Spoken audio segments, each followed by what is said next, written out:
আসসালামু আলাইকুম। কালেমা তাইবা হইতে পড়া হইতেছে।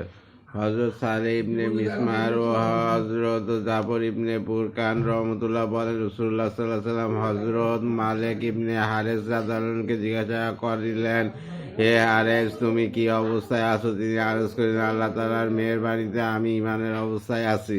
তিনি জিজ্ঞাসা করিলেন, তুমি কি প্রকৃত মুমিন? তিনি আরজ করিলেন, আমি প্রকৃত মুমিন। রাসূলুল্লাহ সাল্লাল্লাহু আলাইহি ওয়াসাল্লাম বলিলেন, চিন্তা করিয়া বলো, প্রত্যেক দিনের কি হাকিকত হয়? তোমার ইমানের হাকিকত কি?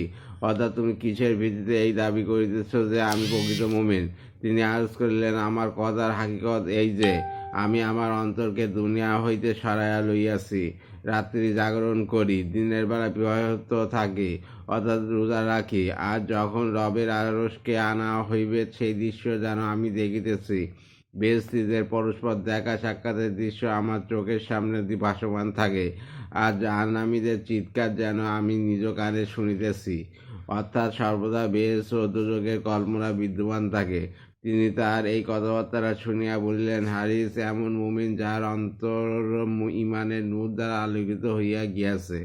মুসান্নাফে আব্দুর রাজ্জাক।